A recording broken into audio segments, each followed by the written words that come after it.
Good evening. Welcome back to United TV. This is a call-in show. If you're a Manchester United fan or a fan of any football team, you want to talk about Man United stuff, this is your opportunity to come on, have your say. And we will be posting the link in the comments very shortly as well. I've got Bilal backstage. He's going to be talking about some of the things that he's been wanting to say over the last few days.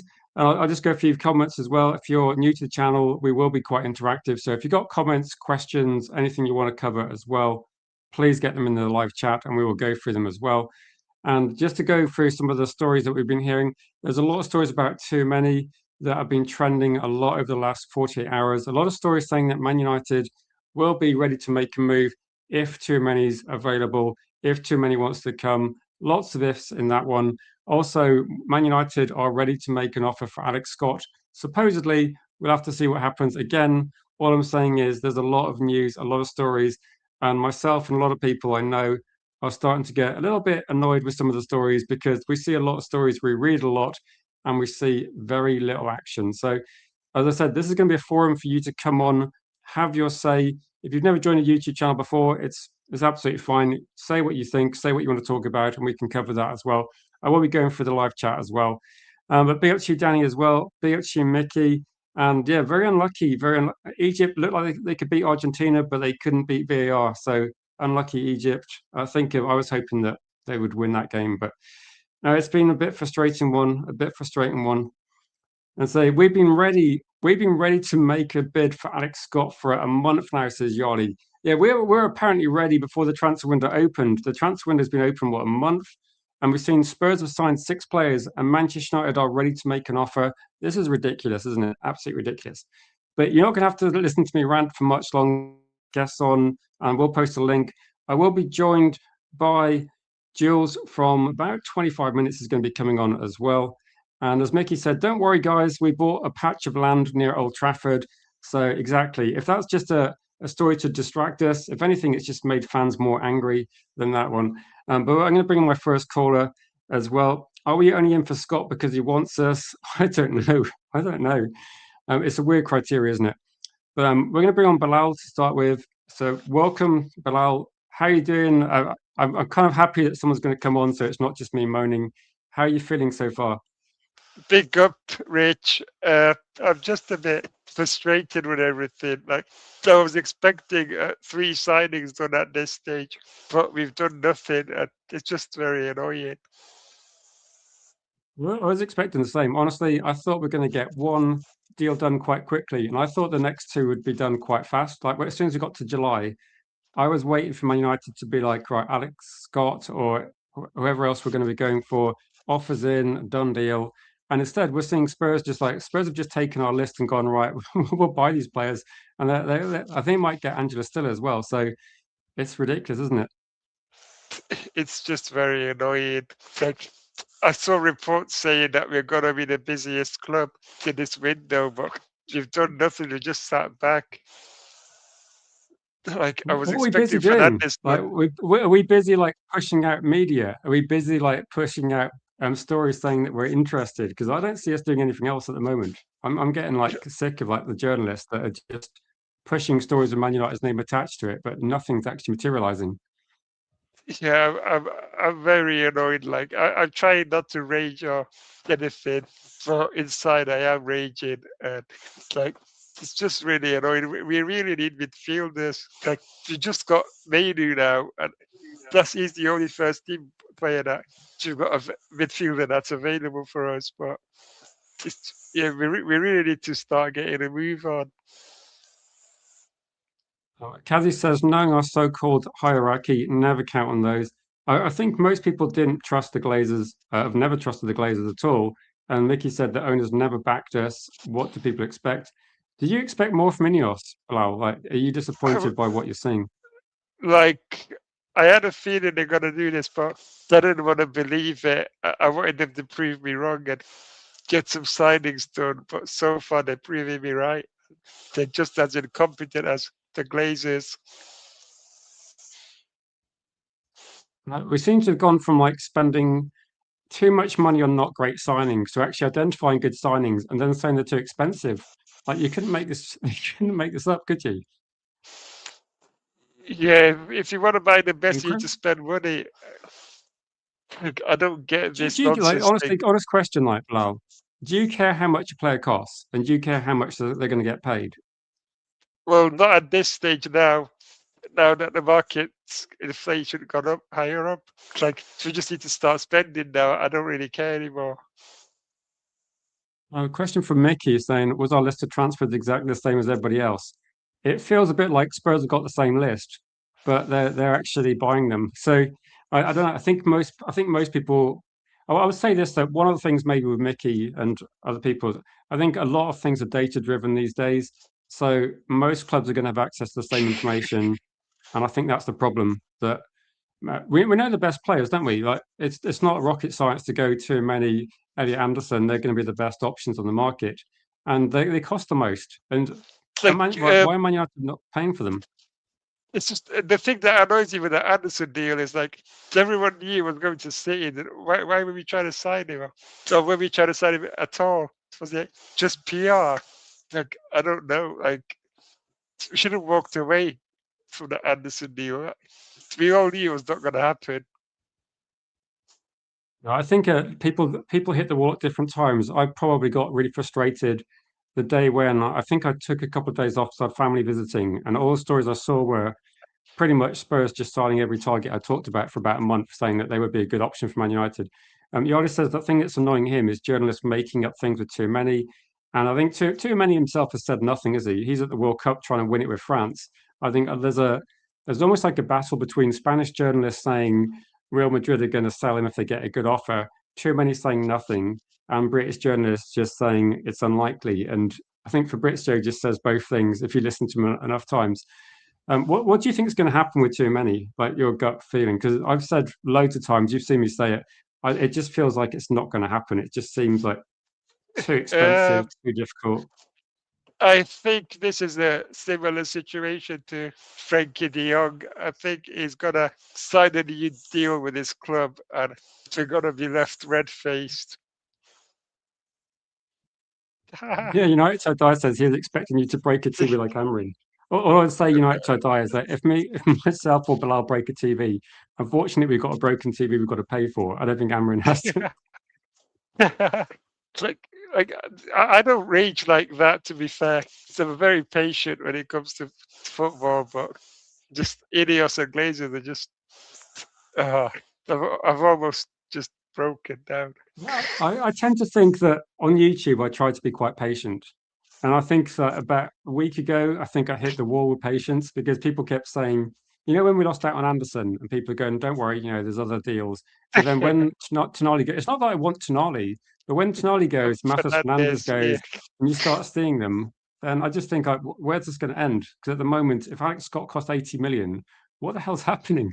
80 million for Alex Scott? It's crazy. Like the market's really crazy now, but I think we should have got deals done before the Anderson thing happened. Well, the market was a bit more sensible, but to just sat on our ass and did nothing. Somebody said we need to lower expectation. My But expectations we're were Man pretty low. United. We're Man United. Like, why should we have to lower our expectations? Do you know the thing is though, Blau? It's not that we're lowering our expectations. It's that we've literally not signed a football player. Right? We We're going haven't. to get Edison, and that will be done. But there's But no number two. If Man yeah, United signed a player, and I was sat here saying I don't rate them, but we haven't actually signed anybody. we haven't. And people have told me to lower my expectation for the past 13 years. When are we gonna get our Mickey, expectations up again? what do you think about this story? Like Mickey said, why did United go to Madrid? There was a few people this morning saying, is there any proof that he did? Obviously, we don't know, but it does seem to be that no one trusts any media whatsoever. But I think with Yeah, this I'm one one of them. is apparently the story is Man United are there to find out if he's for sale. Essentially, my response was, why not just make a phone call? Like, just make a phone. If Man United are worried about spending money, just make a phone call to Madrid. Don't fly people over there. You don't need to go anywhere these days. Like the technology is so advanced. Like you can just make phone calls. You can just do Zoom calls. Like it's easy. Like you don't need to go Exactly. all I the mean, way to we're Madrid. doing this tonight, aren't we, Bilal? I didn't message you earlier and say, Bilal, do you want to join the stream? get in your car and drive down for about 4 hours to come and speak to me, did I? That's just ridiculous. Like we got Imagine we had to do that on this. That's no. Can just you imagine if silly. I said, "Look, we're going to host a calling show, guys. If you can all like drive to my house, it'll be." That's not how it needs to work. It's No, ridiculous. I don't believe it. I don't think we are going out there. I think it's just pure nonsense. No, the thing was like people were doing streams saying breaking news, Man United. Like what Man United literally have a conversation with someone. Is that what's breaking news these days? Um, Yardley says it's over 80 million, maybe closer to nine. Bloody hell! It's like it seems that every time I mention the name Alex Scott, it's like he goes £2 million more expensive.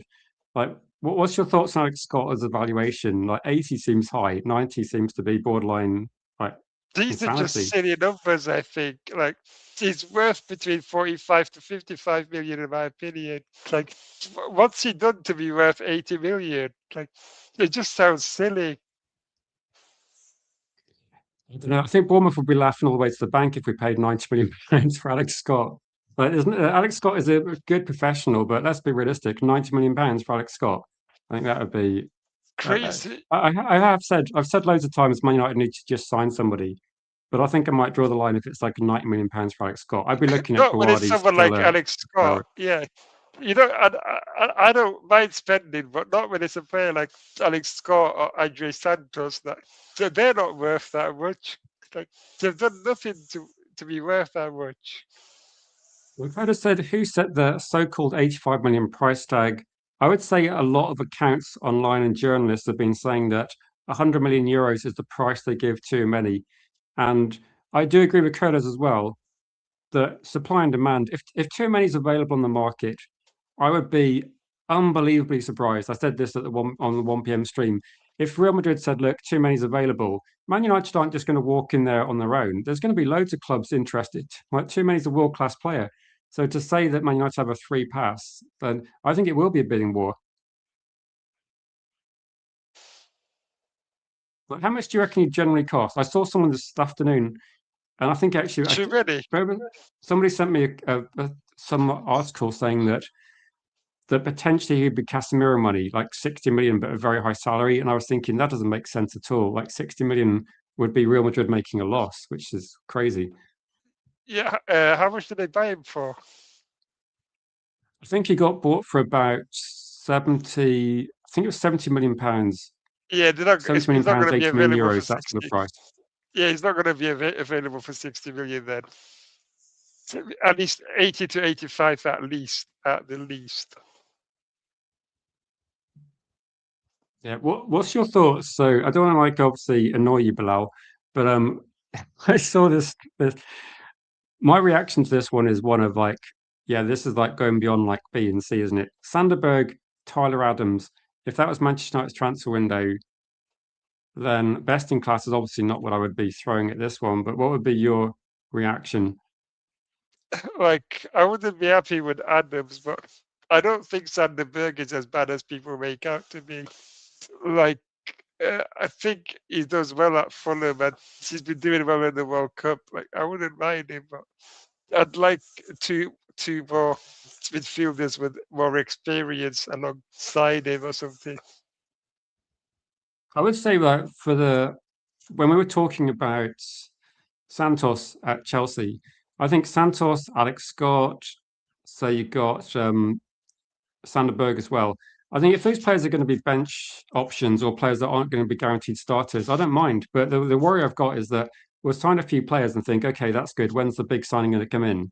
And then that'll be it. We'll move on to like a left back or something. And I just feel like we're signing like players that are good, but they're not transforming us from to the next level. That's the Yeah, difference. they're I not think we're first looking at teamers. players where no, exactly. I would feel that Spurs have signed better players if we got if this was our window, and I would feel that if anything, City are just pulling away, and it would be a bit of a concern. I do quite like Adam Wharton, but I think Same. Adam Wharton is potentially more expensive. Yeah, but how much would he be worth? I think that he would potentially be 100 as well, which is ridiculous, isn't it? So It's crazy. So Yaris says Belieber's 100 million. I think with this one is that I don't think any other clubs are interested in Belieber, so I don't know whether the price for that could go down. I'm hoping it would go down. JSN says, what's the difference in valuation between Tchouameni and Matheus Fernandes? And it seems to be the same, doesn't it? That the It's the journalist same, sources are saying the same value, same price. but it's crazy because I think Tchouameni is a better player.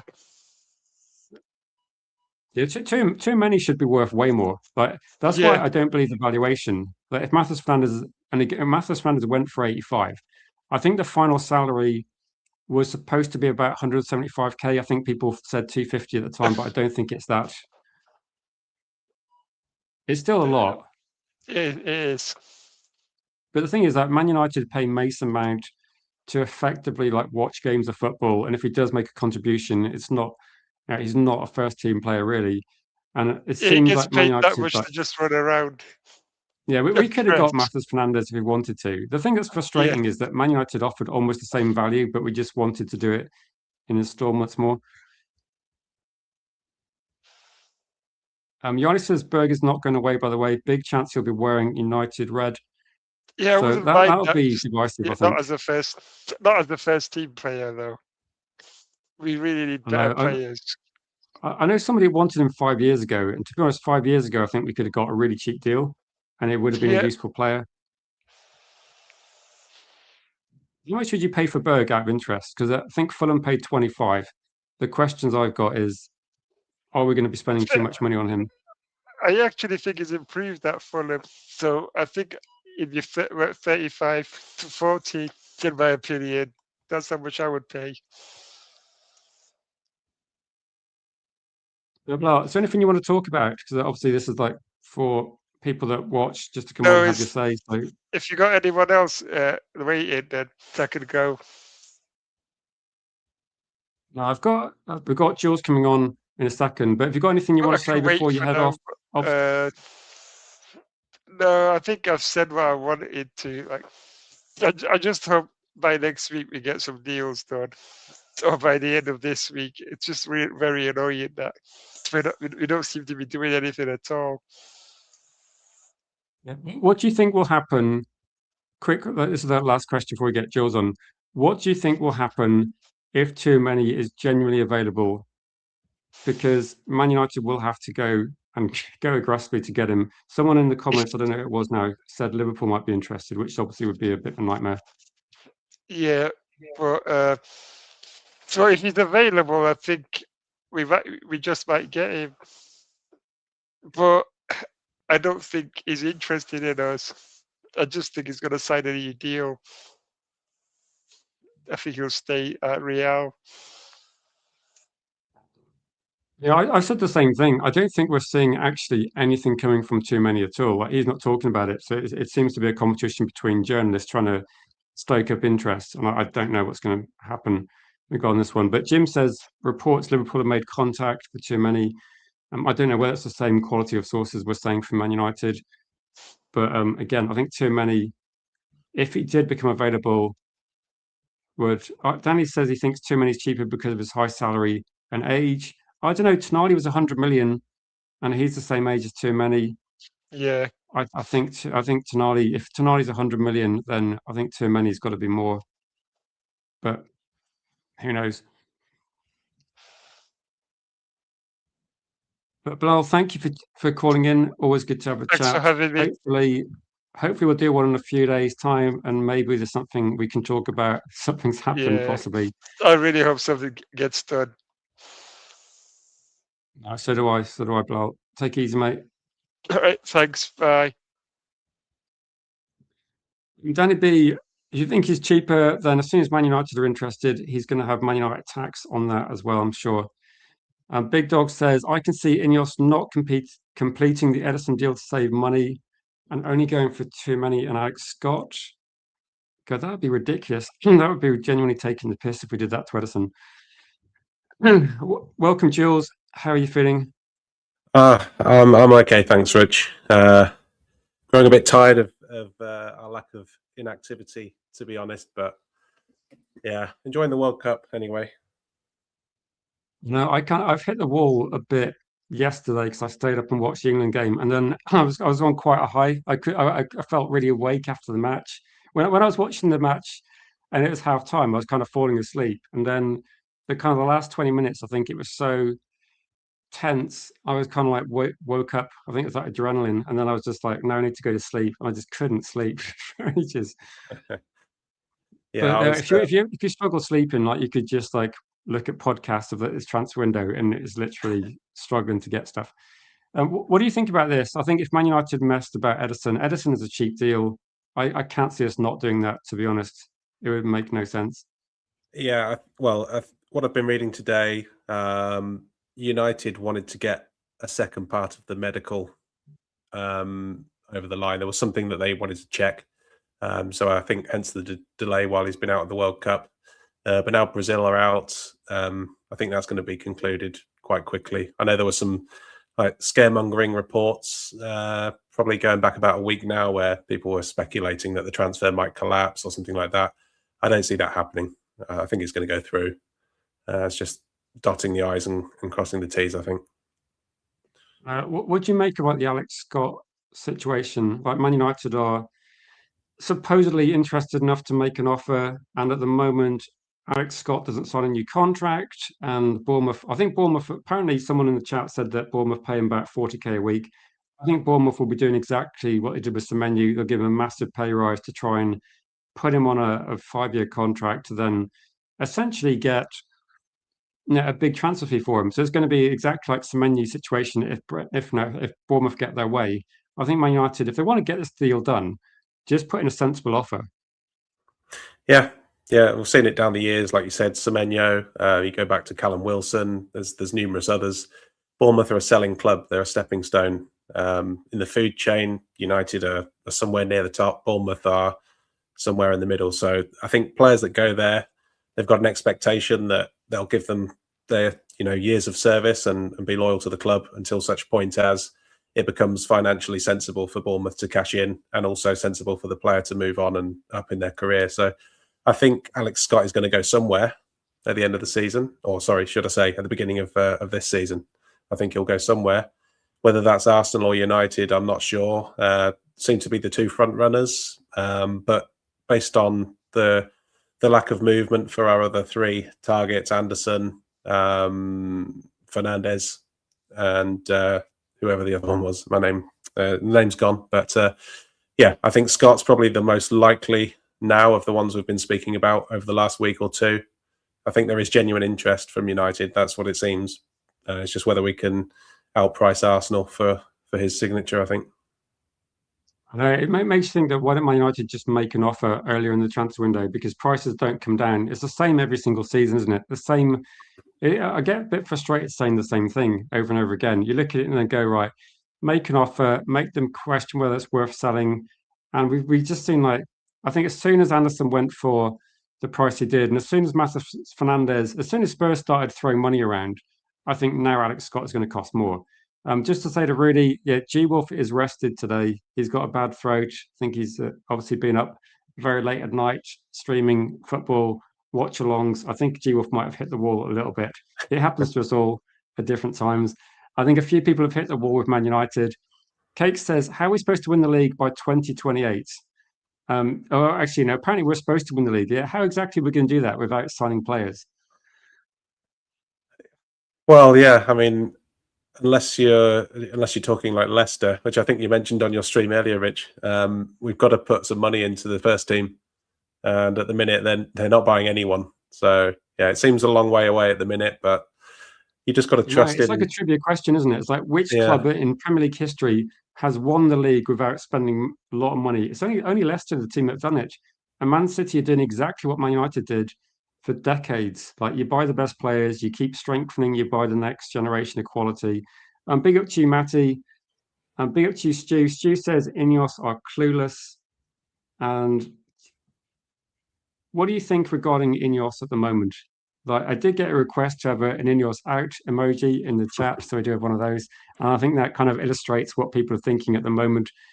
People, I think, like a year ago, there was definitely a bit more positivity. I know a lot of things they did annoyed fans, But I think in terms of transfers, a lot of people said Mbeumo, Cunha, Lamans, like the signings seemed to be better last season. But I think most people said, look, this is nowhere near enough. Like you need to fix midfield. This feels like a pivotal transfer window. And at the moment, Ineos are a bit like a buffer for the Glazers, but I think people are starting to turn on them a bit more and are getting a bit. I've been quite patient, I think, but I'm starting to hit the wall a little bit. Yeah, I think, well, firstly, when they came into the club, I think there was skepticism because, they came in, they weren't going to buy out the whole club. They just wanted part ownership. So there was already some friction between the fans and Ineos there, where perhaps it was seen or perceived that they were keeping the Glazers in the club and allowing them to keep taking money out. So there was that to contend with at the start. Then obviously we had a bit of a disastrous appointment with Ruben Amorim and some other back office recruitment that didn't go quite to plan.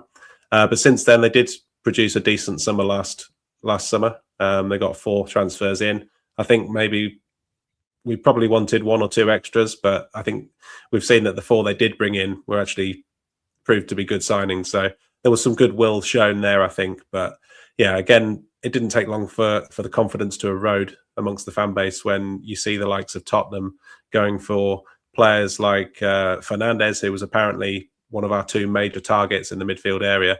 We've been beaten to him by Tottenham, with no disrespect to Tottenham at all, and Anderson, who's gone to Manchester City. So it's disappointing that we haven't been able to get a single target over the line yet. So I understand like the tension.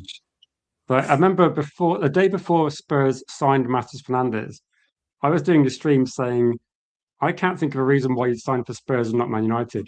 And then next day, it is literally, here we go to Spurs. And I was just thinking, this is ridiculous, isn't it? But the deal was there to be done. And then credible journalists come out and say the difference between Man United and Spurs signing Matheus Fernandes was Spurs said, here's 85 up front. And Man United wanted add-ons. And they were allowed to match Spurs' offer. And they just said, I don't think we will. And it just seems like you've got like 90% of the way. You're happy to pay 85 million, but you want to pay 75 and then 10 later. And I was just thinking, for God's sake, either you want the player or you don't want the player. It's literally like, I don't know, it feels like you've almost like signed the contract and you've got everything there in place. And then you've like quibbled over like the fine details. Like Man United knew the price. Why walk away at that stage? For me, it was infuriating because I just thought, if you didn't want to pay 85, you could have walked away a month ago and just got a different deal done. You could have got Sangare done, or you could have got, a number of different deals done. It just felt like it's just, I don't know, like Stu so they underestimated the market. I think the thing is the market has changed, but Spurs are in the same position, aren't they? And it's not affected them. Yeah, Spurs they're in the same market as us. They're going for the same players as us. The difference is they've put the money down. But if you put if you're looking to buy a house and the house down the road all of a sudden goes for 50 grand more than it was worth last week, the market value goes up 50 grand. And it's the same with players. Anderson's gone for 116 million. Therefore, the price of Fernandes has gone up to 85, when perhaps it was seen that maybe 60 would have got the job done a few months ago. That value's gone up to 85, and we either match the value and get the player, or you go to your next target. And is the next target going to be the same level of quality? So I'm worried that we're going further and further down the list now that we're losing out on some of those major targets. And that's where I think we could come unstuck. The other thing that's annoying is like I bought a house, and before we bought a house, one fell through, and at the time it was a conversation like the same sort of thing as the transfer market, where you kind of work out your budget. We know which house we can sort of afford, but you've got to push yourself a bit because house prices have always been quite crazy. And then that house didn't work out. The people just couldn't afford to basically trade up. So then we had to then go, right, shit, we actually need to find some more money or borrow more money. And then, but the thing is though, I'm talking about a limited amount of money. Manchester United are talking about, again, I think relatively it's the same sort of situation. And you just have to be proactive, don't you? And go, right, okay, this has suddenly changed. I think this sort of thing can be resolved in a day, where Man United go, right, we thought that we could get Alex Scott for 65. It's actually 85. We thought Anderson might be 100. He's actually 115. And we thought maybe Alex Scott could be 55 is actually going to be 80. And then you look at that and go, right, we need to then look at it and go, I don't think you should then compromise and go, let's just buy worse players that are cheaper. You can look at it and go, actually, there's maybe some good options in the French league. We can look at a couple of players there and they're going to be effective. Edison's over the line, that's quite cheap. Hayden Hackney got overlooked because he was incredibly cheap. And I think that with this, I think people are being too kind of Ineos. Like, this is their job. This is the busy time of year, and things do move quite quickly. If we don't sort it out, we're going to do a Newcastle last season where we're going to miss out on our targets and overpay for dross, which is what Newcastle did. They spent loads of money on average players, and the result was they became a mid-table team. And I think I'm not saying Man United will be dropping down the league, but if you don't sign Anderson, that's it. He's gone. He's a City player now for maybe 10 years, maybe his whole career. And Anderson and Fernandes, he's gone now. And I just get the feeling that Man United will go, oh, don't worry, guys, we're going to find someone, we're going to go for someone that maybe we hope is going to be better in a few years' time, like Santos at Chelsea. Nothing wrong with Santos individually, but it's not really the way that City do deals, is it? No, and also it doesn't really fit with the criteria that the club were telling us, which was they were going to prefer Prem-proven players, because Andre Santos hasn't played a lot of football in the Premier League either, so he's not Prem-proven. I know, it's like he's played in the Premier League. That's it. He's played in the Premier League, but I think proven for me means more than that, doesn't it? It means has he been one of the best players in his position for his age, or does he look like he's going to be one of the best options? It's not like there's nothing wrong with Santos. That's what I'm saying. It sounds like I'm being overly negative, but the thing is, he's very much on the periphery of Chelsea. He's not a first-team Chelsea player. So to say he's Premier League proven over someone like Bawardi, who starts every single match, or Sangare, who starts every single match, it just feels a bit disingenuous. And Kate's saying he gets annoyed with the dishonesty. And maybe this is like some of the things that when you put out a press conference or a statement and say, we're going to win the league in 2028, that's it, it's out there. People start looking at that as criteria. And if you say we're going to make a statement signing, I'm starting to think, what's the statement? The statement is that we can't afford to win the league. Is that the statement we're putting out? Because that's what it feels like. Yeah, I mean, you've got a point. Those statements, you can't retract them. They're out there. And I think when you put a statement like that out there, if you fall short of it spectacularly, someone's head's going to roll for that. So I think they're under pressure, the board, but also Barada, Wilcox, everyone back there, they're under pressure to deliver that statement. What would you think if Man United signed Sanderberg? Well, I've said myself that, nothing negative about Sanderberg, but when we moved into the transfer window, I was saying Eddie Anderson is, for my money, like the best option out there. That he's a player we should try and get if possible. Unrealistic, but Tchouameni would be like a close second, I think, in terms of like players that can elevate your team. I think Sanderberg comes under the category of he's a good player. The question I've got is, does this fit with like what Man United is trying to do? I don't know. I'd heard a lot about this player before he came to England. So before he signed for Sheffield United, he was quite highly talked about, and he was linked to Manchester United back then.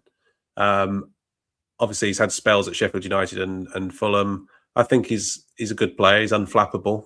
He's very mature in the way that he plays, and I think he'll make us a solid midfield outfit. So I think he'll be a good signing. He's obviously not a big name. He's probably not going to cost a huge amount, which might please the board. So I'd be happy with Sander Berge. I think he's a decent player. Haven't seen him in the World Cup, but by all accounts, he's done well in a couple of games there as well, and against Brazil. Haven't seen him play for Norway at all, but yeah, when I've seen him in the Premier League, I've been impressed by and large. But he's not that like star quality player. He's not best in class kind of tag that you would attach to a player that we should be looking at. No, he's a good. The thing is, he's a good football player, and it makes sense to have players like him in your squad that are going to be.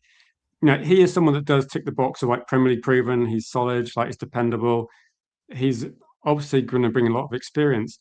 The question I think is Man United is like, does this mean that we suddenly get players that are going to make us a better football team than Arsenal or Man City?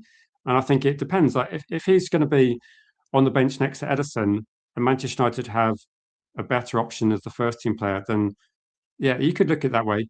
I'm going to go for a few comments, and we have got Luca backstage, so we'll get Luca on in a second. Matty says Fernandez not worth 85. Thing is though, well, I don't know what to say. I think with this one, most of the players don't really seem to be worth what people are paying for them, but that's what it costs to get Fernandez if you want him.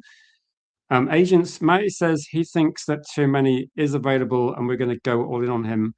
I think it's because like I've got a bit of PTSD from like Frankie de Jong and Gareth Bale rumors, and you know how we have the same stories every season, and you just think, I don't know. Do you think Tchouameni is going to happen? Because there's something about it, and I think it's because like Real Madrid, world class team, Tchouameni, world class player, contract negotiation time, Man United linked.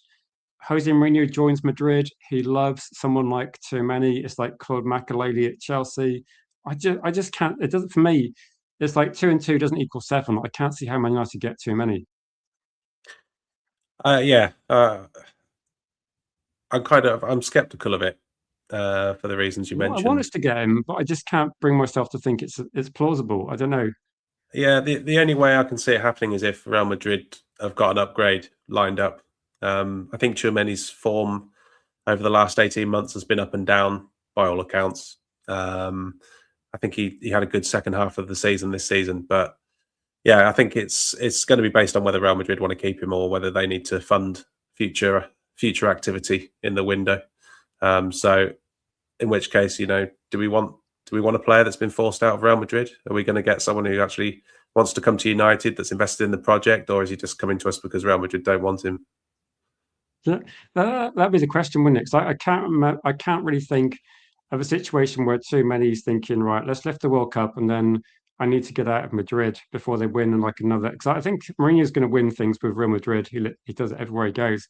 I'm just wondering whether, like, I'm a Man United fan, so also got a bit of bias. I just can't envisage a scenario where a non-Man United fan is looking around. If you leave Madrid, you step down somewhere, don't you? And I'm just thinking, what do you go for? I don't know. It depends what the options are available for him, doesn't it? But Kate says we're going down the list.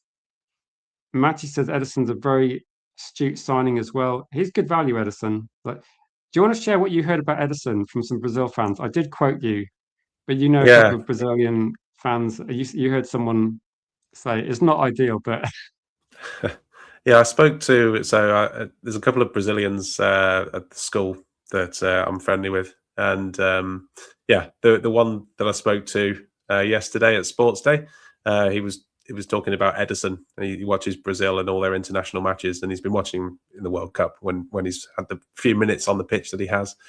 But he was surprised that we were going for Edison because for Brazil, he hasn't performed really in a Brazilian shirt. So he considered him to be just a run of the mill, like a good player, but nothing more than that. So yeah, that was his feedback.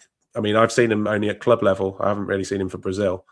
I've seen him. I think you were saying that you were happy. You liked him at club level, but I'm sure that also Atalanta are going through a bit of a rebuild as well. So they sold Lookman, and they sold some of the better players. So Edison has essentially had like the team's kind of dismantled him around him. Yeah, as well. and that team at Atalanta, it's very suited to Edison's playing style as well. And you know how players can suit different teams differently. Mainu can't get a game for England.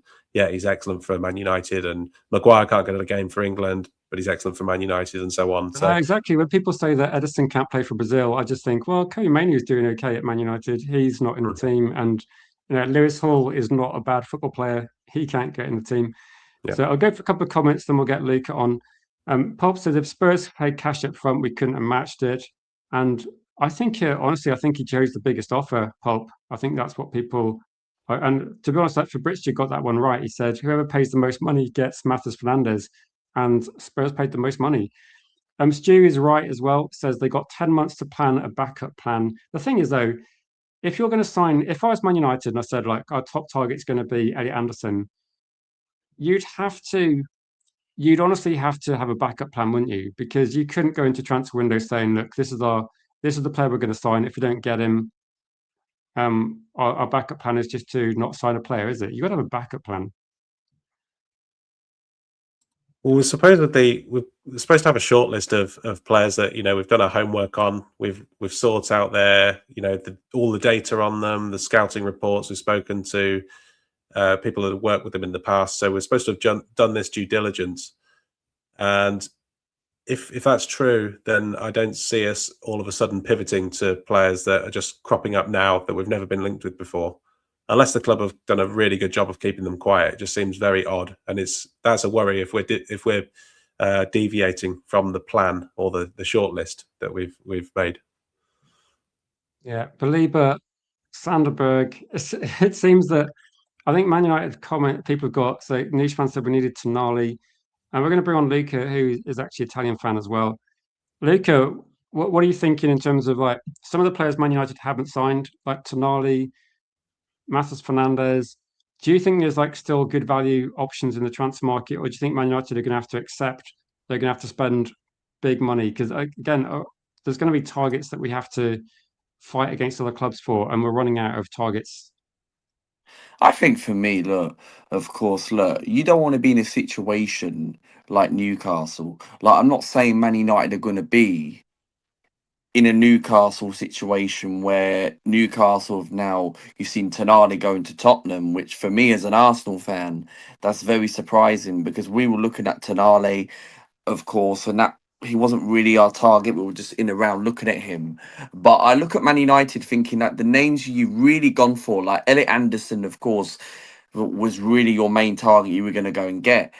And of course, you were looking at Fernandes as well. And I actually thought Fernandes would have gone to Man United. And of course, look, now you missed out on Fernandes and Tardy. You don't want to be in a situation where now you're missing out on targets. And Man United, for me, Edison, for me, sounds a very good signing. And Santos, you don't want to sign people like Santos. What's he? Why Man United paying 50 million for people like him? I don't know if it's going to happen or not. But Santos, for me, what's he done at Chelsea? Nothing. It's like United need to now, like last season under Michael Carrick, you proved it. You finished in the top three without European football. Without European football, it benefits and helps other teams. But people are now going around that you lot could be a title contenders next season with us. And I don't know about that, Luca. We need to sign a midfielder first. well, yeah, you guys do need to sign a midfielder, but do you honestly feel like it actually comes down to your ownership? Does it come down to the recruitment, like of Radcliffe, the Glazers, and all these lot? Because you need to sign at least 2 or 3 central midfielders, and you've got a lot to clear out. Like Rashford hasn't officially been gone; he's been linked to Chelsea, Tottenham, Arsenal, number of clubs. Sancho's been linked to Racing Santander. Sancho's been linked to Racing Santander, the second division of Spanish league or something, third division. And I'm like, is that can't be his level. So Santos, for me, you can't go for people like that. You lot need to be doing what we're doing. We might be getting Morgan Rogers. I honestly think we will get Morgan Rogers. But if the thing is with clubs now and you're missing out on targets, like you look at the West Ham's, Fernandes, 85 million. Like, this is a team that got relegated, and normally teams that get relegated, you get less value. And clubs like West Ham and them lot are now offering big chunks of money. And that's why we might end up paying 130 million for Morgan Rogers. We might have to, because you look at all these clubs here. You were looking at Anderson and all these men, and you're looking at the Brighton guy, Baleba as well. You have to pay some of these odds. You can't go for people like Santos and that. That's not improving your midfield. I don't see that as an upgrade. Bruno Fernandes was a quality footballer last season, right? Quarter finalist. No, last 16, sorry, for Portugal. Yeah. But Bruno Fernandes, right? You need to build around that area, Rich. What do you think about these three then, Jules? Like Stu says, would you be annoyed if Man United's midfield transfer window ended up being Edison, Santos, and Belieber? What's your gut reaction? I think it could be more exciting. I wouldn't be devastated. I think Edison's going to be a good player for us. I think Belieber, he is, I would say, Prem proven because he's actually done it at Premier League level, albeit it was a season ago now. Really, it was kind of hit and miss last year, but he has done it in the Premier League, and he's a very good age where he can develop as well. Santos is the one where I don't know much about that player, to be honest. by all accounts, he's one for the future. So if you're looking at the blend of characters there, you've got Baleba, who's ready to come in and start. You've got Edison, who I think can come in and do a job. And then you've got a project player alongside Kobe Mainoo, who's here already. So I think as a 4, I don't think it's too bad. I wouldn't be deeply unhappy with it.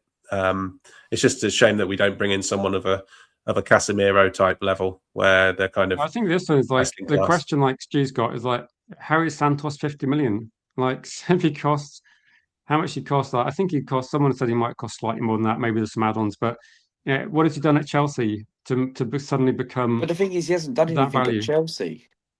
Like exactly. That's what I mean. Why is he 50 million? He's the until I had to check how many games he'd played, and I think he's played 27, but 13 of those or 14 of those are substitute appearances. So it's been on loan as well, Andre Santos. I think he's had a couple of loan spells. He had a couple of loan deals. He had a couple of loan deals, and he's quite young. But the trouble is, you can't be going for these type of players if you want to improve under Michael Carrick. If these owners, it's the same as Mikel Arteta, yeah, right? I've been slagging Mikel Arteta throughout over the years, and now obviously Arteta's gone and proved me wrong, and I'm actually starting to obviously be Arteta in now for all this time.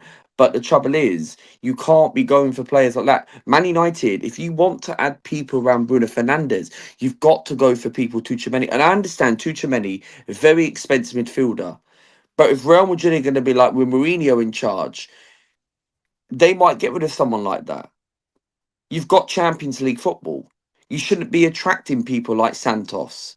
He ain't a Champions League footballer. He's Europa League at best. And this is why I look at Man United. You need to build around that foundation, that squad. And I know you've got loads of players on high wages. Harry Maguire had a great season last season under Michael Carrick. Maguire was talked about whether one of the worst players. And now with obviously he's got his wages is a bit high. But now obviously you've got people like that. United need to sort out the midfield. You haven't replaced Paul Scholes. You haven't replaced Carrick when he was a player. You haven't replaced these sort of type of men. That's what Man United need to do. You know what also bothers me, Jules, is like if it takes Man United like the rest of this month to do another midfield deal, when are we going to get a left back? When are we going to get an attacking player? Like, why? We're already talking about the transfer window's been open for a significant amount of time now. Spurs, to use them as a reference, they signed 6 players, I believe. Manchester United waiting to do the medical on a £35 million signing, which is like one of the cheapest signings that's going to change hands this window. And at the moment, the second signing, there is no offer gone in. Like we can talk about Alex Scott as long as people want, but there's been no offer coming in. And with Bournemouth are not going to cooperate. So even if Man United do move, I think most people are going to be thinking it's going to take most of the transfer window just to get the midfielders sorted. Yeah, and we've got, 46 days until our first Premier League game, something like that. And so to have not even been publicly making offers for players. Starts in about 11 days, doesn't it? Michael Carrick's going to be using Mason Mount and the academy players. Mm-hmm. Yeah, it's a concern, but we've seen this before, and even recently under Ineos, we got Cunha done really early. I think everyone was pleased with that one. And then Mbeumo seemed to take forever. It was maybe 5 or 6 weeks between the offer going in and it being very close. And then it just took so long to actually get the deal over the line. And then Lammers and Seska were very close to the end of the window. And it seemed like we were underprepared for the season. And it's like it took us maybe 10 games into the season to actually be up to speed with all the new players. And that's the worrying thing, is if we're going to start that cycle again where we're going into the season a quarter of the way through, just starting to integrate new players, it's like, well, we could just be writing off another season again. So it's difficult to see where we're going to challenge for the league if we can't prepare ourselves to start the season on game one.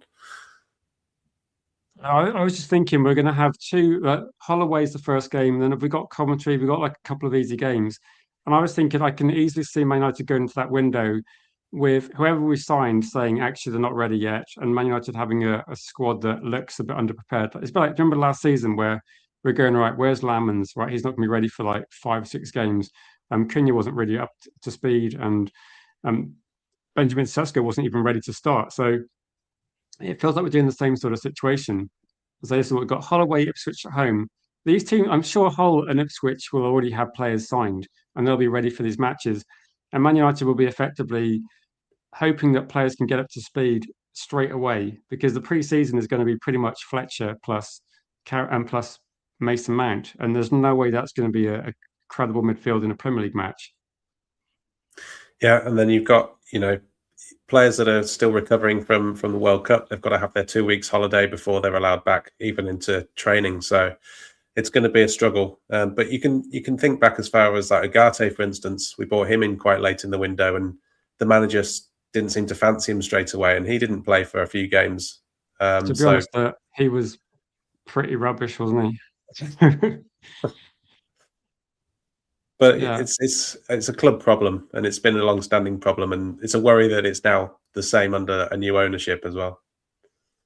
I'm just thinking that Man United are going to start the season. They're promoted teams. That we're going to be like, it's going to be facing a low block. We're not going to break it down. It's going to be a boring, frustrating match, and fans are going to be losing it. Or I mean, I'm trying to be rational, but I'm probably getting annoyed already. It hasn't started. Big Dog says, people saying we want players like Cunha and Mbeumo who only wanted us. And so the difference with those two players is both getting bigger wages. I think also uncontested, wasn't it? Cunha was a release clause. We just got that deal done. And Mbeumo came out and said he wanted Man United. But that just does not normally happen. Like, you don't normally get players coming in out and saying, we only want one club. I don't think Eddie Anderson said anything, did he? I don't think Matheus Fernandes said anything at all. I'm pretty sure Tonali said nothing. Like, if you want to play, the player's not going to write a list, like a letter to Man United saying, please sign me. You've got to put the money on the table if you want these players. Yeah, you've got to like show your intent. You've got to make offers to the clubs. You know, there's been a lot of talk of, oh, well, we've agreed personal terms with player X or player Y, but then we've not followed through with club to club talks. So there's a disconnect there, and I don't know why that is. And he says we're not the only club that's been busy. I think, okay, I don't think we're the only club that hasn't been busy, but I think we're the one club where there's been very well publicized targets, and then those targets have then gone to other clubs. And I think we're the only club that's. I mean, if you're a Spurs fan, you're kind of laughing. Andy says, I think it's 175. Andy, I'm not sure. We'd have to see. I don't think Spurs are paying him 250, but again, there's probably going to be conflicting sources about that.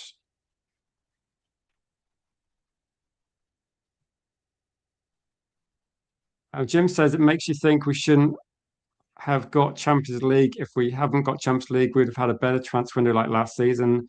Do you agree with this, that when Man United miss out on Champions League, it does seem to be a repeating pattern that they spend quite big in the transfer window, and when Man United get Champions League, generally they don't spend, and it kind of looks pretty similar, doesn't it? The same sort of pattern emerging. I think it's desperation. You know, when we miss out on the Champions League, there's a threat of, you know, diminishing sponsorship, diminishing TV deals, etc. So they try and pump money in, but also to try and appease the fans as well. So they try and Spurs. Well, yeah, I mean, trying to drag us back up into the Champions League. When we qualify for the Champions League, it's like you need to spend a huge amount of money to then jump up to being title challengers, and the financial reward is not really worth it. It's not really worth that gamble. And so I think with the financial issues we've also got around the club, I don't see them pushing us to that title challenging level. Yeah, no. Do you think what's your gut feeling, Jules, about this market? That I know David Ornstein said Man United's going to be very busy. What do you think? Are we going to be busy? We're going to be very busy if we don't do something soon. You always work with someone that's really busy, but they never seem to get anything done. It seems a bit like that. We've done a lot of talking and a lot of PR and a lot of leaks to journalists and stuff. We've been busy in that respect, but our result from that has been zero, and that's all that matters. So I'm not sure some of these journalists are really as clued up as they once were. I think under previous ownership, we used to leak stuff out to the press, and we often knew about things way in advance of it becoming official news. Now I'm not so sure. I think there's a lot of clickbait articles and people guessing, and I just don't think we're anywhere near anything happening at the minute. Personally, I think Alex Scott is probably the one where I'm thinking, yeah, that I can see legs in that potentially developing. But again, we're going to be in a contest with Arsenal probably for Alex Scott. I don't know, Luca, have you got any opinions on Alex Scott? I think for me, Alex Scott is a fantastic player. When we played Bournemouth last season, of course, he scored against us, and he always does very well at the Emirates. Of course, we don't have a very good record against Bournemouth in recent years, but Alex Scott is a very good, really good potential. How much would you Great pay player. for him though? Like, 'cause Probably the figure seems to just be going 70 up a lot. million. 70 million. I wouldn't pay anything more than 70 mil. I think Alex Scott. I'd take Alex Scott in a heartbeat at Arsenal. I don't know if he'll get into our team ahead of our starting 11, but of course, I think for me, Alex Scott, if he comes to Man United, where are you going to play him though? Are you going to build him around in your midfield? Is he going to be a part of your project under Michael Cowie? Luca, if we sign Alex Scott, he will be our midfield at the moment. But at the moment, we've only got Mainu. So Yeah, it could be there's a lot of Mainu, positions available. who's barely playing for England. So technically, Mainu's going to be fresh. And Mainu had a good season last season at Man United, where people are now starting to see the Mainu of Euro 2024. He's the Whereas, only like first team player we got currently signed, isn't he? Like Edison's going to be done soon, but Mainu is effectively our only first team midfielder. Agate's injured for the season. Too many left. Nish says he guarantees it's Belieber. What's your thoughts on Belieber, Luca? Like, I think he's a and good how much player. he would be expensive probably. I think he's a good player. I think he's one of Brighton's best players. But I think with the price tag he's worth, I don't think he's not worth that. I think he's about probably £85 million player. I don't think he doesn't fit around the £100 million category. But if you're gonna have to pay these sort of money, you're gonna have to. Like, I think if Man United should be going for players like Tchouameni, you're in the Champions League, and I know you've been going through a rough patch. Arsenal went through a rough patch, and look at us, we won the Premier League, right, for the first time in 22 years, and it's about now you guys whether you want to be like Arsenal, you Liverpool, Man City, all these clubs that have been winning league titles recently. You, for me, with the manager what you've got, I don't. Will Michael Carrick get you to a league title? Why not? Arteta did it. I didn't think Arteta weren't going to do it, but he proved me wrong, right? And now every single Arsenal fan is feeling more confident about the season. Yes, we haven't made any deals yet, but I'm sure we're going to because the World Cup's on at the moment. But you need to be in that category order. You need to be Man United. You need to be going for players like that. You can't be going for people like Santos and that. I think Baleba will be a fantastic sign. You need to be targeting the Alex Scotts. You look at Tottenham, right? Daniel Levy left the football club, right? They managed, I don't know where the hell they got all that money from. 2 relegation battles they were battling, right? And somehow managed to splash 200 million on 2 players. I don't think they're not going to win the league. I don't think they're not title contenders. But they You know, I might think the difference improve. is going to be like you make a good point about. I'll say cheers, Stu. Enjoy the match. One thing I was going to say is Daniel Levy. One of the things I used to say about Spurs is great revenue, very very low wage bill, and you can see where that got them. Great, well done. You got a good wage bill. You're bringing money in. You're in a relegation fight 2 seasons in a row. And Manchester United, we seem to be doing this thing saying that our wage bill's coming down. I don't give a shit about the wage bill. I want good players in my first team. Like if Man United released we've made like a bit of money in Q1. If Man United are making profit, it's just going in the Glazers' pocket. I don't give a shit how much money the club makes. Like you need to have good players in the football club. And if Man United are in a situation where we're questioning whether we can stay in Champions League football, that's a joke, isn't it? Man United have got like the highest or second highest turnover in the Premier League each season for the last decade. How are we in a situation where we have to, like, our club is questioning whether we can afford to spend to stay in the Champions League positions? It's a joke, isn't it? Well, it is a joke because this is the thing. Like, you think about all these dead players you've got at the football club. It's like you give them high wages. And we went in this situation before when we had No, I when we think were it's going. got to Luca where when people say get rid of, and people say get rid of like Xerxes or Mason Mount or Luke Shaw, I don't have anything wrong with that. But the question is, at this point in time, Man United can't really afford to get rid of those players because there's not enough players to put out a good first 11 and a But would sensible any of bench. those players be good enough for squad depth? No, like for the cup Yeah, games. they're good enough for squad depth, but Man United need to sign first team players and then relegate first team players to the bench. That's the only way you're going to improve. Because the trouble is, you look at Tottenham. Yeah, I don't know where they got all their money from. Arsenal, right? We've just signed the Leeds United goalkeeper to replace Kepa. He's rubbish, right?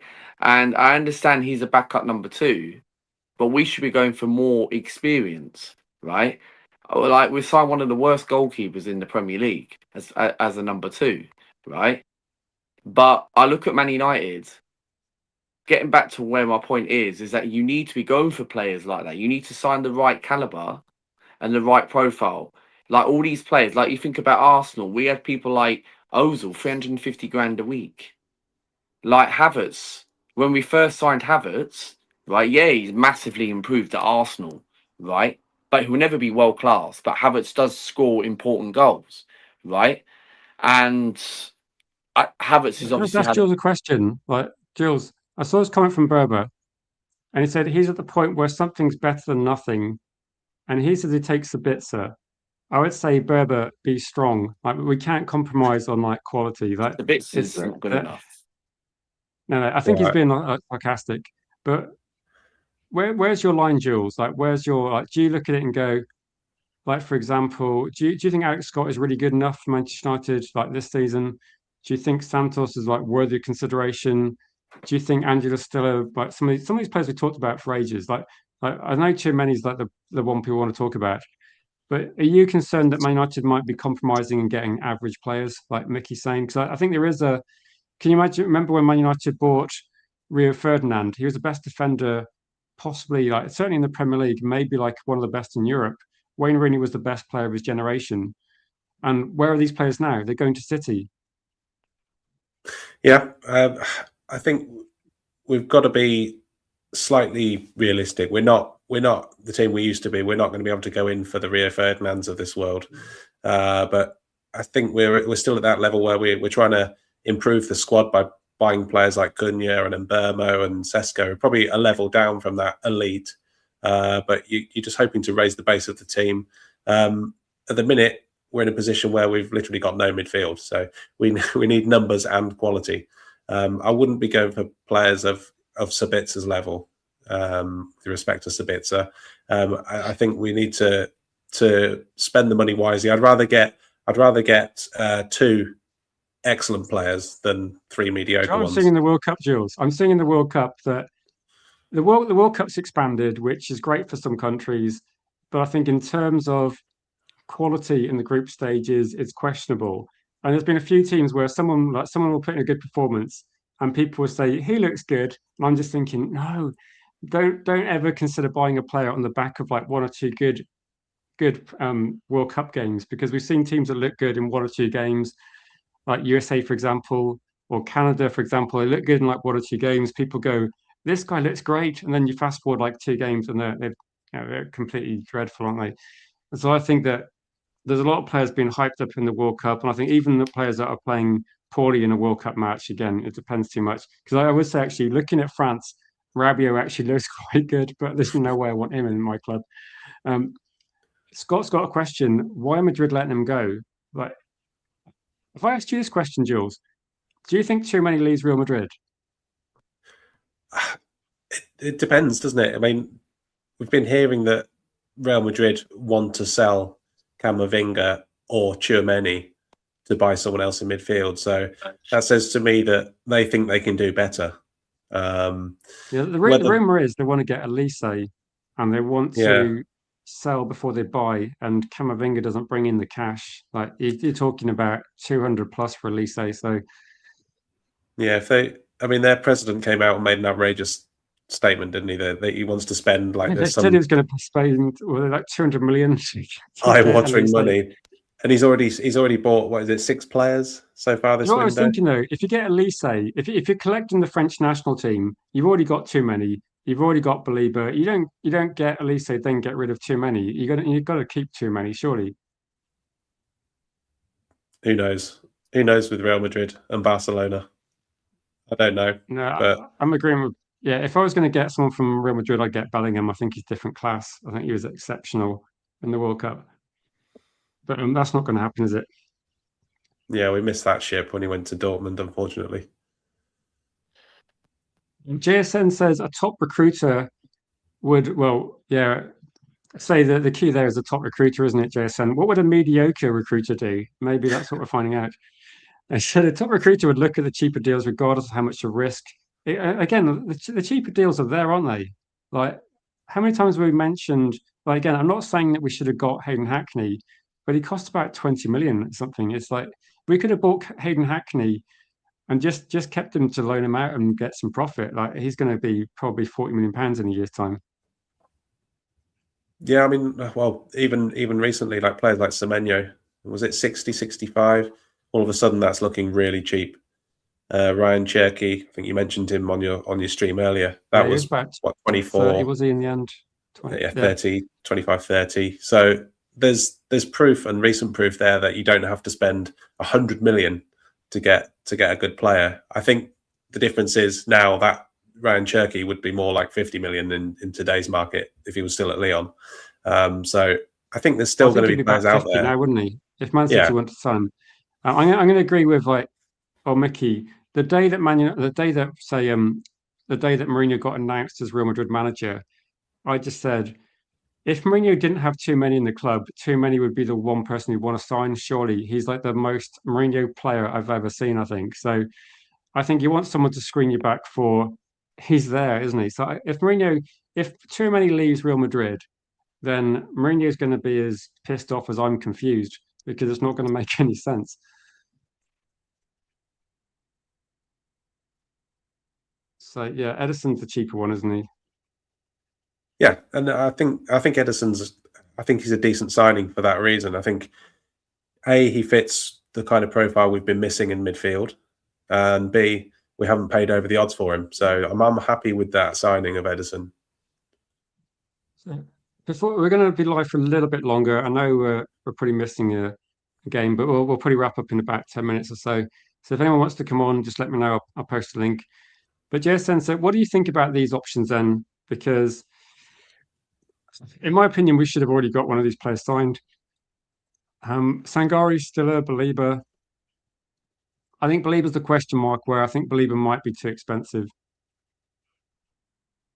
What's the latest on the Belieber valuation? Because I think, like going back 12 months, I don't think anyone actually knows, do they? I think it's a lot of guesswork. Yeah. I think in terms of the only thing I can think of is if Alex Scott is 80 and Matheus Fernandes has already gone for 85, we're talking about Brighton. Unless Belieber's like broken both his legs, they're going to want like 80 million pounds, I think. You know how Brighton are. Unless the player's like completely like, I think who is it they wanted loads of money for that's done his ankle a lot of times. I don't think Brighton are going to be interested in selling Belieber cheap because the market's going crazy. So I think what's the cheapest they'd go for? I think Man United might have thought they could get him for 60 to 70. I think that's. I just don't think it's possible. The day Matheus Fernandes went for 85, it's just they're going to want something similar, aren't they? Yeah. Well, to be honest, I think if Brighton were saying you can come and get Belieber, it's going to cost you 85, based on transfers that have happened already, I'm thinking it's probably about fair value for Belieber. So I wouldn't be overly disappointed at that price. I think Belieber's a good player. I think he's obviously, he had to dip in form last season, but he's a young player. It's to be expected, and I think he's still a good player. I think he's got a very bright future ahead of him, and I think talking about like valuations, the analogy I made earlier, where the price up the street has gone up 50k, and therefore the market's gone up. I think we just have to accept that Belieber price is going to be around the 80 million or 85 million, and I think that is market value. So I don't think that will be paying over the odds. I think that would just be paying what the market value is. Yeah, and I think it sounds stupid, doesn't it? But it's like a couple of years in the Premier League, and okay, you could argue that with Belieber. He didn't have the best season last season. The year before was better, but if they got some injury issues as well, I think for Man United, the Belieber deal feels a bit risky given the price. That there's potential injury issues as well. And we know that Brighton players in the past, there's been issues with like very, very high prices. I would be a bit concerned. 100 million was reported a lot, wasn't it? But I think that's just journalists. Where Belieber was not for sale last summer. Journalists said that they wanted a record, but they didn't want that at all. Jay says, I would say, Jay, if you started walking now, you probably got a chance. So you can walk from England to the World Cup final, walk back again. England will be knocked out before Man United sign a player. I think that's going to be the sad reality. Belieber apparently gets a very low salary. So I suppose overall, Jules, like if the transfer fee is going to be quite high, Belieber apparently seems desperate to come. He would probably get paid less than any other signing we're looking at, possibly. Yeah, and well, the transfer fee is always the headline figure, isn't it? It's like, oh, £100 million player, but actually that £100 million player could cost you less than a £60 million player on significantly higher wages. And it's like the Gordon Rashford situation, isn't it? Gordon costs was it 70 million pounds, but Rashford costs 28. But if you look at Rashford's salary of being like 350, and whatever Gordon's getting, Gordon's salary might be half of Rashford, so it costs more to sign Rashford per year. So it's ridiculous. And Belieber he is on very low salary, so potentially over the whole course of the deal, then I have read that as well that he's on 12.5k. I'm sure he's on a bit more, but again, that's kind of what's been reported as well. I think with this one, Scott, I think he's again. You can look at this two ways. One is Belieber gets dropped. The other one is he's not in the team because he's injured.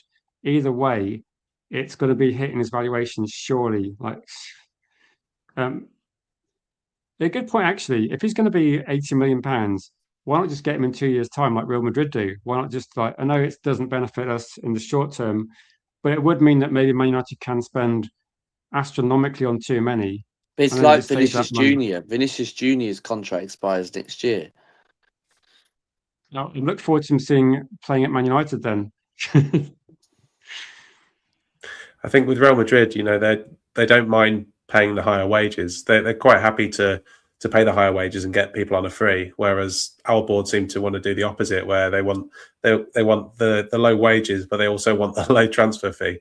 So that's where I just don't think you can have it both ways. That for me, if you're looking at the transfer fees, like with Real Madrid, I can see like Real Madrid's model making more sense because you get players on a free, and then you financially reward the players, so the players are incentivized to want to go to Real Madrid. Whereas Man United seem to be going, look, we're going to be giving the club a fortune, but we want you to take a low salary, and the players are like thinking, hang on a minute, we've got a better offer from other teams. But we're going to wrap up in a second. Have you got any final thoughts you want to add to this, Jules, before we? I might try and do a couple more streams. I'm going to try and dodge the World Cup as much as I can, but to be honest, the World Cup seems to be relentless, and there's more games than I can even watch highlights at the moment. Yeah, I'm just hoping that when the World Cup's over, United surprise us and just go, right, here's 4 or 5 signings. We've had them lined up in the background. You didn't need to worry, and they'll come in and slot in for game one. Somehow I don't see that happening, but yeah, that would be my ideal world scenario. What's the opposite of an emergency stream? Because we'll have to do one of those. Like if Man United suddenly pull out like a few rabbits out of the hat and we go, oh wow, what's happened? We've done a good window. We'll have to have like Bomber, Fabrizio Bomber, Sammy Mobile Bomber. Yeah, it'd be like some sort of like weird. I don't know what's it going to be. Not a celebration because Man United should be doing this, but maybe it's going to be I don't know, some sort of relief stream where we just go, it's okay, guys, we've actually signed some players. I think the question mark is going to be, if you're Michael Carrick, what are you thinking? Spend the money. I think Carrick will be pretty calm. He's one of those calmest managers. He knows the club very well inside out. Does that mean that his expectations are like suitably low, do you reckon, Luca? well, possibly, but obviously, like if he's going to go down that route, like what we did with Arteta, right? Then for me, obviously, is Carrick the guy to win you the league title next season? Not the next season, like, is unrealistic, isn't it? If Man United come out with trust the process, I will probably punch a TV. The amount of times I slagged Arteta and he proved me wrong last season, right? And now you're a member of a fan club, so things change quickly, don't they? They do, mate. What do you think is the expectation for, like, Jules, like, before we go, what do you think is the expectation next season? Assuming Man United sign some players? Like, do you think that if we don't sign a player in the next couple of weeks, is it going to start getting to a stage where it does compromise at least the preparation for the season?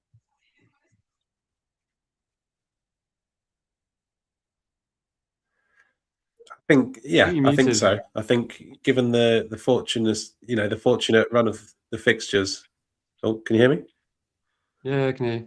Can you hear me? I was Okay. going to say, I think Okay. VAR did Yeah. play very well for Arsenal. Did a good job last night for actually tonight. Played very well for Argentina.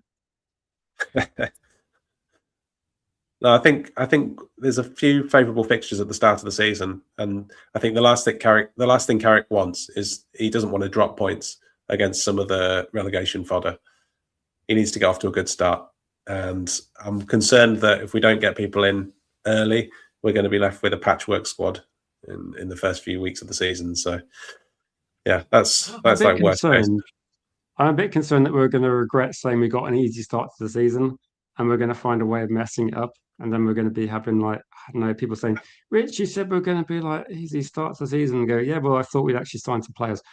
It's always on paper, though, isn't it? It's like Sunderland. Nobody expected Sunderland to be top half of the table, and no, we had a season where there seemed to be like overwhelming negativity during the season, but we won at Stamford Bridge.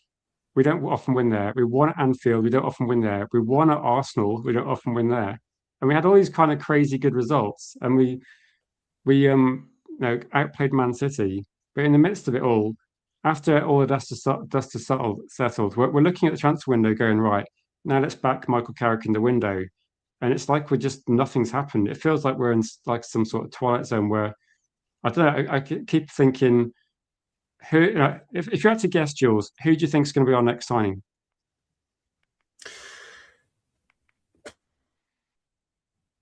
Of the ones that we're currently linked to, I'm only thinking Alex Scott is possible. For some reason, the Belieber one just seems isn't it, though? completely At this stage quiet. of the season, we don't know. We're guessing who our next signing might be. Yeah. Maybe it's someone that's in the World Cup. There's been reports that the major targets are all playing at the World Cup, and that's why we haven't done anything. I don't know. Okay. It's all guesswork at the minute. I'll say if Man United suddenly go, right, it's good news, guys, we're getting Mbappe because Tchouameni wants to bring his international teammate. I'll be like, fine, Ineos, like you surprised me. I never expected this sort of like craziness. But I think in reality, I'm going to be Googling some player that plays in some obscure league and think, who's this guy? Apparently the data says his quality. But before we go, Luca, thank you for joining the stream tonight. Thank you, man. Thank you, man. And thanks for people being polite towards Luca. Only a little bit of our anti-Arsenal banter, which I think is acceptable because we don't like Arsenal. Just a question, Luca. I know you support Italy. Who are you supporting this World Cup? Probably England, actually, for this World Cup. Yeah, I suppose you've got your man Saka and you've got Declan Rice in there. Because of the Arsenal players. Saka, Rice, Madueke, Eze, Skelly, potentially maybe Morgan Rogers. It's quite disappointing, actually, isn't it? We've got a lot of Arsenal players. Well, at least we're not playing like Arsenal. That's the one positive. We'll see what happens next season. Mickey, don't joke about it, Mickey, because I think the Glazers will be looking at it thinking that guy can do a job. He may be cheap. I was thinking every time that we played Congo, every time a Congo player did something, the commentator just said who he plays for, and I was thinking, Glazer target, just be careful. It is baffling, isn't it? How does Manu get no minutes for this side? At this point in time, I think if the side keeps winning, I think Bellingham is like exceptional, isn't he? So you got Bellingham, and I think that's probably the reason Declan Rice, Anderson. It's probably a bad time to be a midfielder in England, isn't it? Because there's just a lot of people to pick from. He's not as good at juggling as Jordan Henderson as well. No, Jordan Henderson's doing his bit, isn't he? Jordan Henderson's trying to help Manu as much as he can by getting a very obscure injury, which looked incredibly painful. Mr. B, sorry to interrupt. Mr. B, we're in a transition season. We're after Mancini, Conte, all these sort of men. I'd rather have Conte. I do not want Mancini. When you say transition season, don't you mean like 12 years of transition. I'm like, We got a bill from the youth. There's this new striker called Piero Esposito from Inter Milan. So apparently he's the next big thing. So this is interesting. Yarli's a Norwegian. He says England need to beat Norway so he can get some sleep, because every time Norway do well, Yarli gets no sleep because people where he lives are going absolutely crazy. I would say, to be honest, I've started hearing children singing "It's Coming Home," and I just think that's quite good. Like, there is a bit of positivity around the place, which I do. I think it doesn't happen very often, and I think the England Norway game is going to be it's going to be a tough one, isn't it? Because we've got bloody Haaland, and Haaland's like nearly unstoppable. I think England will win. Then I think losing they the will, semi. but I think Haaland will score. I I think think England will beat Norway and then lose to the semi-final to Argentina. On a dodgy VAR decision, no doubt. Yeah. I think. Any final thoughts, Jules, before we go? This is a kind of a rare occasion as well that we actually do a stream together. So nice to chat to you, Jules. It's been a while. Yeah, It's been good, man. It's been good. Thank you, man. It's been a while. And Luca, I haven't spoken to you for a while as well. So good how you be, man? I'm good, man. Yeah. Good, thank you. Enjoying the World Cup. Yes. I just want the Premier League back. Yeah. And some signings for us. Yeah, same here. Yeah, I just think the England game is going to be interesting because Haaland scored in his last 14 internationals. He scored 60 goals in 57 games. I think people are desensitized to how good Haaland is. He's literally. Do you remember how Man United fans used to be with Dennis Irwin and Paul Scholes? We just kind of accepted it, and then as soon as they leave, we forget how we suddenly realize how good they are. Haaland is absolutely ridiculous. I've never seen a striker like him in the Premier League. He's just a phenomenal beast. And I was watching the game, and all the commentators do is say, "Oh, Haaland hasn't touched the ball. Haaland hasn't done this." And as soon as it goes near him, he sets up a chance. He scores chance after chance. The goal he scored, the second goal against Brazil, was just ridiculous, wasn't it? It reminded me of Mbappe, where it's just like, I'm just going to score now. Haaland against Jed Spence. He's too good. I think England have got a chance, but they have to defend very, very well. But do not play Jed Spence. He's not a footballer, man. He's not a footballer, Jed Spence. He's one of the worst footballers I've ever seen in football history. Yeah, Mickey says this is a low. Brentford are here taking the piss, and we literally have got no comeback. We can't say anything. Brentford are signing players, and Man United are interested in stuff.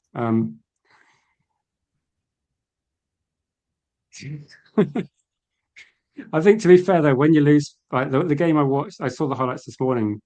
At least I think with Belgium, at least they beat it USA. But so Belgium are not that comprehensively. team. They're not that generation. But I was quite surprised that they beat USA by 4 goals. It wasn't close though, was it? You have to beat USA by that amount, otherwise Donald Trump will intervene and get the game replayed, I think. 100%. But anyway, Jules, before we go, any final thoughts that you can say? Any positive things you got? At least we haven't wasted any money yet, I guess. I'm struggling, Rich. No, I kind of hit the wall. I thought I was kind of positioning myself as being just naturally quite positive, and as soon as we lost out on Fernandes to Spurs, it wasn't necessarily I wanted Fernandes. I've got no belief in Man United's transfer strategy. That's my concern. I'm hoping to be proved wrong, and I'm happy if I'm proved wrong. I just can't really see. Because at the moment, yeah, at least we got a health, Berber. We got a health. So we'll do a stream where myself, Berber, and Jules and Luca talk about how at least we're alive, guys. I mean, it could be worse, couldn't it? At least we don't support Burnley. It could be that. It could be worse. Big up to you guys. I'm going to be live tomorrow, 1 p.m. normal time. I think I might try and do another evening stream, depending on when people are available. But hopefully it's going to be hopefully we're not going to hit the level where we get on and talk about let's be thankful we're alive and talk about ice cream and whiskey and the good things that we can look forward to still, and hopefully we're talking about transfer story, but we can't guarantee that. It's out of our hands, unfortunately. But cheers everybody. Thank you, Jules. Thank you, Luca, and we'll catch you all tomorrow. I'm going to watch the match now. Hopefully it's less controversial than the Argentina match, and I'm not sure about watch longs. I think G will always voice out, so I think you should do the stream anyway. I think you should do the stream in Harry Kane style and just get it done. Thanks all. We'll catch you tomorrow.